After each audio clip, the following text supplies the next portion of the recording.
10 రూకల అప్పు 110 రూకలు ఎలా అయింది?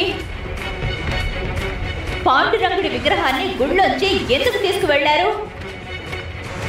ఎందుకు నీ చుట్టూ తిరుగుతున్నారు? ఎందుకంటే ఆ అయ్యగారు నిన్ను పెళ్లి చేసుకోవాలని ముచ్చట పడుతున్నారు.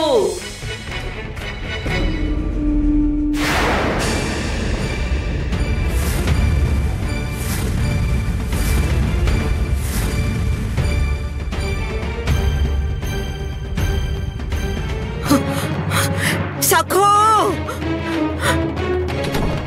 సఖో సఖో అయ్యో, అది చిన్న పిల్ల.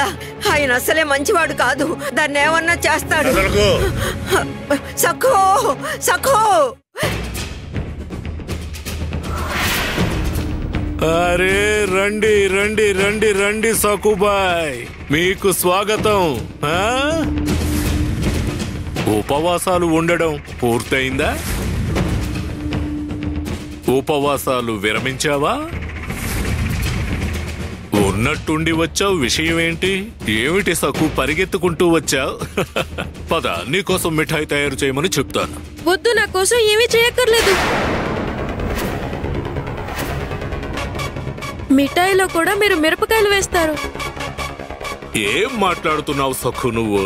నేను గుణవంతుణ్ణి, న్యాయంగా ఉంటాను, చాలా మంచివాడిని.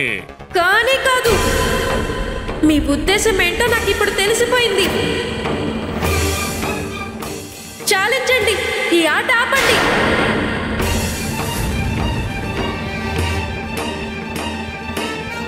$110 రూకలు తీసుకున్నామని ఎందుకు నింద వేశారు? వరుసగా నాకు కఠినమైన పరీక్షలు ఎందుకు పెట్టారు? నా పాండురంగన్ని ఇక్కడికి ఎందుకు తీసుకొచ్చారు? మా అమ్మని నాన్నని తాళ్లతో కట్టి ఎందుకు బంధించారు? నాకు తెలిసిపోయింది.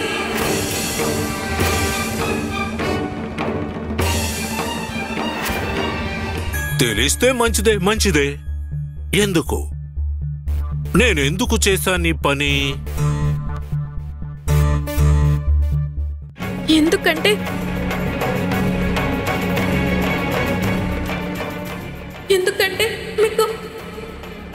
మీకు నన్ను పెళ్లి చేసుకోవాలని ఉంది.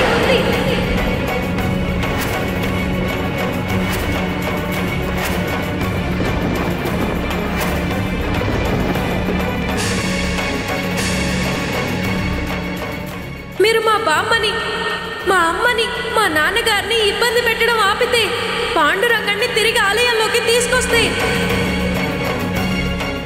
మీరు మళ్ళీ అబద్ధాలాడి మాట మార్చకుండా ఉంటే,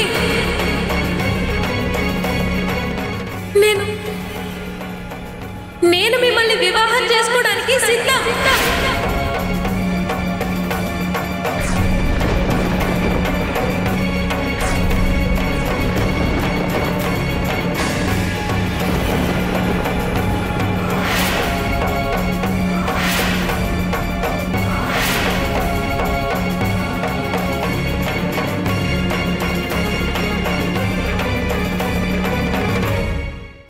ఈ నిబంధన సమ్మతమే కదా? చూడు, ఎవరి ఒత్తిడి మీదో బలవంతం మీదో ఇష్టం లేకుండా ఈ పెళ్లికి అంగీకరిస్తే నేను చేసుకోను. గుర్తుంచుకో, మనస్ఫూర్తిగా నా మీద ఇష్టంతో ఈ పెళ్లికి సంతోషంగా ఒప్పుకోవాలి.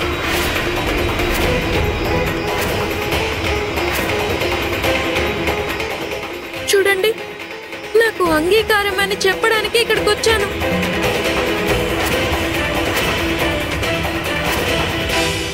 సఖో, నా మాట విను. తొందరపాటు నిర్ణయాలు తీసుకోకు. నువ్వు చిన్న పిల్లవే. నీ పెళ్లి విషయం మీ అమ్మా నాన్నలు చూసుకుంటారు. ఇప్పుడు వాళ్ళిద్దరూ నీతో పాటు లేరు. నువ్వు మీ బామ్మగారికి కూడా చెప్పకుండా ఇక్కడికి వచ్చావు, అవునా? తెలిస్తే ఆవిడ నేను పంపించేది కాదు. నువ్వు సొంత నిర్ణయాలు తీసుకునే అంత పెద్దదానివి కాలేదు సఖు. ఇంటికెళ్ళు, మూర్ఖగా ప్రవర్తించుకో. ఏయ్! నువ్వు మధ్యలో జోక్యం చేసుకోకు. తన పెళ్లి తన ఇష్టం.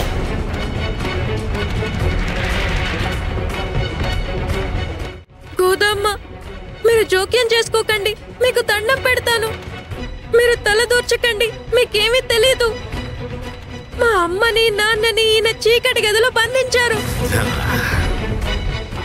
నా పాండురంగాన్ని కూడా ఈయన గుళ్ళో నుంచి తీసుకెళ్లిపోయారు. నాకిష్టమైన పాండురంగడి కోసం, మా అమ్మ నాన్నల కోసం, మా మావయ్య కోసం నేను ఈ పెళ్లి చేసుకుని తీరాలి.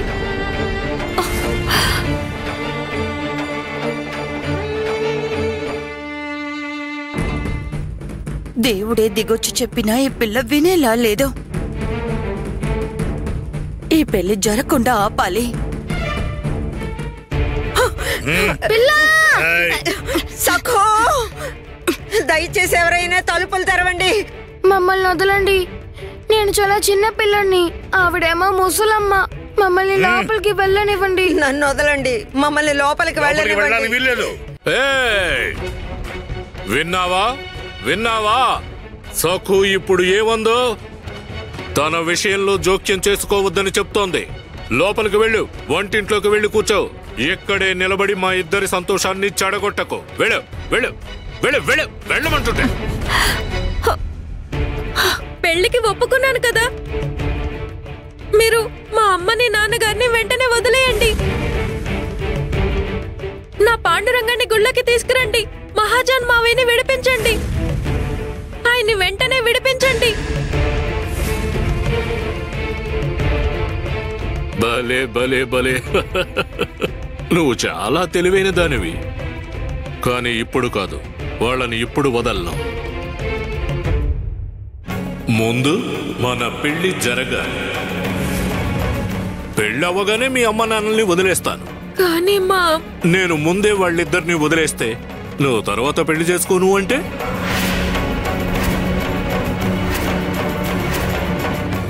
ప్రతిసారి నేను మాటను నిలబెట్టుకున్నాను.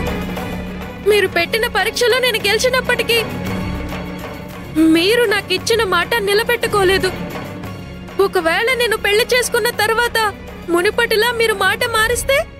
నీకు నా మీద నమ్మకం లేకపోతే వదిలే, పెళ్లి ఆపేద్దాం. మనం పెళ్లి చేసుకోవద్దు, వాళ్ళని బందీలుగానే ఉండని. పెళ్ళొద్దులే, నువ్వు బయలుదేరు బయలుదేరు.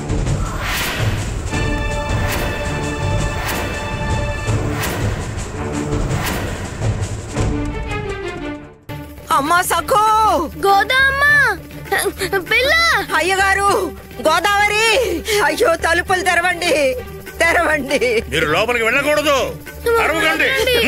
సఖో, అయితే వెంటనే పాండురంగడిని ఆలయంలోకి తీసుకురండి. నేను ఆయన సమక్షంలోనే పెళ్లి చేసుకుంటాను. మీరు పాండురంగడి ముందు నాకు ఒక మాట ఇవ్వాలి. మా అమ్మని, మా నాన్నగారిని, మా మహాజన్ మావయ్యని వదిలేస్తాను అని. సరే, నేను తప్పకుండా పాండురంగడిని గుళ్ళోకి తీసుకొస్తాను. కానీ ఒక చిన్న షరతు, పూజ చెయ్యకూడదు. నువ్వు ఇప్పుడు పాండురంగడికి పూజ చెయ్యకూడదు. ముందు పెళ్లి, ఆ తరువాత మనం జంటగా పాండురంగడికి పూజ చేద్దాం.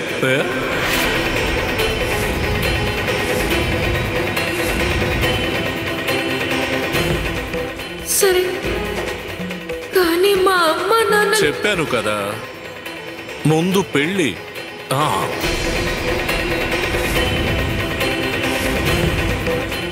సమ్మతమేనా?